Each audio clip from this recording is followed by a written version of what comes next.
Good morning, children. Sai Ram. Hope you all are safe at your place. So, we were doing this chapter, the living organisms and their surrounding, and I have given you homework to read the chapter. Hope you all have read the chapter, and you all are getting the concept of chapter, that how the organisms are dependent on each other and how they are dependent on their the surrounding, and how the features are, they have different features to adapt to the climate in which they live. So in the previous one we left here, we were studying the penguin, that penguin are waterproof. So after this we will move to the grassland, means adaptation in the grasslands. So how the animals are living and the plants in the grasslands have adaptive features that they can live there. So we'll study. Let's begin. So first of all, the weather conditions of the grasslands are dry and windy. In the grassland, the climatic conditions are very dry and windy, means less amount of rainfall is there. So it is similar to like desert one. Grasslands support a rich variety of flora and fauna. In the grassland, large variety of flora and fauna is there. Now, what is flora and what is fauna? Flora means, as you can remember this thing, flora. Flora means plants. Flora means plants. FLO, we can say flower. Flower, flora, flower. Flora and flower. So flowers have plants. Flower, this grows on plants. So we can say flora means plants. So all the plants in a region are called flora of that region. And fauna, you can say fauna, FA. Fauna is the A for animal. A for animal. So fauna means animals. The animals living in that habitat are known as the fauna of that region. And flora means plants. All the plants in that region, specific region, that is the flora and fauna. Flora and fauna, plants and animals. So in the grasslands, large variety of flowers and these plants and animals are there. So let's read about the adaptation. First of all, we'll study about the plant. So in the plants are having very tall and deep roots. They are having the very deep roots to take the water, underground water. As we have studied in the case of desert plants, they are also having the deep roots to take the underground water. In the same way, these plants in the grasslands have long deep roots to take the underground water. Now they have leaves their leaves are very thin. In these grassland, the plants are having very thin leaves. Their leaves are very thin, and in the desert they don't have leaves. They have leaves in the form of spines. But in these plants, leaves are present, but they are very thin. Very thin leaves are there. Okay, so that water loss will be minimum, because if surface area will not be bigger, then the process of transpiration will occur very small. Transpiration we have studied, evaporation through the surface of leaves is known as transpiration. So if leaves surface will be small, so small amount of transpiration will be there, and small amount of water loss will be there from the surface of leaf. Now adaptation in the animals. So animals like lion are light brown in color. This helps them to hide in surrounding dry grasses when it hunts for the prey. As you can see here, the grass is very dry in the grassland. If rain is not there, then this grass turns very light in color. As you can see, the color of lion. So they are light brown, both are light brown in color. That lion easily hides behind these grasses and catch its prey. Prey means what? Shikar. The eye in the front of the face allow it to have correct idea about the location of the prey. This lion is having eyes in the eyes in the front, so that it can concentrate on one thing that he want to catch. He will concentrate, then he will catch. You must have seen the movies also, or in Discovery channels also, that first of all the lion hides behind the bushes and then he catches the prey. So the eyes are in front because these eyes allow him to concentrate on the prey. Okay, now after this, camouflage. So what is camouflage? Camouflage is the natural coloring form of the animals to blend with their surrounding. Camouflage means change of color or the color that they are having. As you can see, this chameleon is there and it is having the light brown color similar to that of the leaves. So they are having the same color so that other animals that may kill him will not be able to find. You must have seen green lizard, this chameleon also. They hide in the tree and we can't recognize them that is it chameleon or the natural color of the tree. So like this they hide themselves. So as lion is hiding itself in the bushes, so it is form of a camouflage only, hiding itself uh, because of its natural color. This is a natural thing, gift god gifted camouflage. Okay, the natural coloring of form of an animal that enable to blend in with its surrounding. Now the animals will talk. Now animals like deer in the grasslands only we are talking about.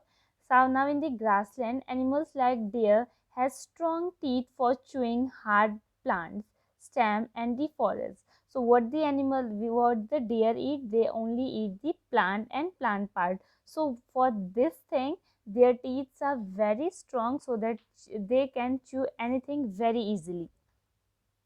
Deer has long ears to hear and movement. So deer has long ears so that they can hear any type of small movement, even they can notice this small movement in the nearby places, so that they can run, so they can run very fast, and they have very strong legs so that they can run very fast and then save their lives from the lion.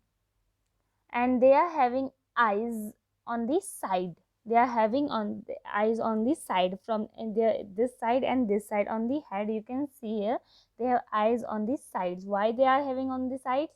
Because so that they can see in all the directions. They don't have to move his head, they will just rotate their eyes and will be able to see that from which direction the sound is coming or from where the predators are trying to catch them.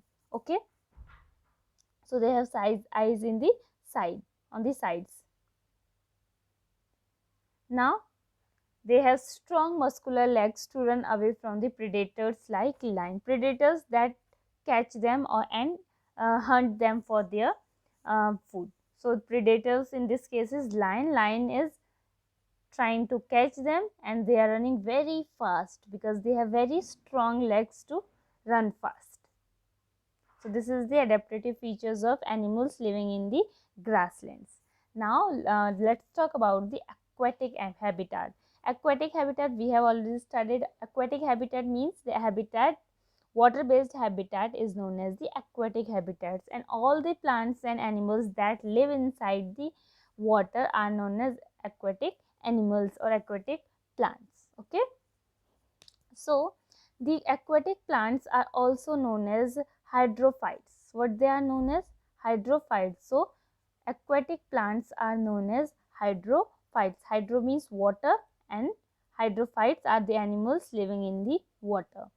They can be freely floating, partly float, submerged or fully submerged. So these plants that live in the water and that grow in water can be half filled, means half merged in water, fully merged in water, or freely floating on water. On the surface of water they are floating like algae float. You must have seen where ponds are there, then the green color patches are there in on the water body, green type patches where the water is still there for some few days or for few months. So green patches are there. So these are what? These are algae and these are the form of free floating in water.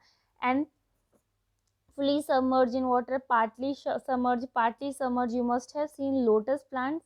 So lotus plants, their roots are underwater and the whole body is above the water. So they are partly submerged in water. So they are the examples of partly submerged in water plants. After this, as you can see here, these plants are partly submerged in water. So the roots are much reduced in the size. Their roots are very, very small. They are just used to hold the plant in water, and their main function is to hold the plant in place. The stem of these plants are long, hollow and light, and these plants are having long stem and hollow stem. Long and hollow stem help them to stand in the water and survive in water, so that they can float. If they will not have hollow stem, they will not be able to upright in the water. So they have hollow stems. This is like cylindrical hollow stems, and that stems are very light. Okay, now these plants are coated with a waterproof layer, so that they will not get wet by water easily. Now fully submerged in water, some plants are fully submerged in water, and the roots are either absent or poorly developed, means very small roots are there in these plants. Leaves are in form of ribbon. Their leaves are in the form of ribbon, so that if water will come, so water will pass easily through these leaves, and it will not tore the leaf surface. If they will have like big leaves, the water will not be able to pass. So they have webbed like this leaves, or space between the leaves. Okay, the leaves are in like a ribbon or highly divided, and can be bent in floating water, and the leaves can easily be bent when the water is flowing through them. If it will not bend, then will be broke out. Adaptive features of animals in the aquatic animals we are talking about. So how the aquatic animals are adapted to survive in that environment, we'll study. So aquatic animals have a streamlined body. So they are having the streamlined body. As we have studied streamlined body, they are bulged outward in the center and thin from the both ends. Okay, so bulged out from the center and thin from both the ends. So they are streamlined. So these animals are having these streamlined bodies. And octopus, that is not having, octopus and squid that is not having these streamlined bodies. They convert their body in the form of, they just form their body in the shape of streamlined object while floating in water, or while swimming in water. They make their shape like that only, streamlined shape.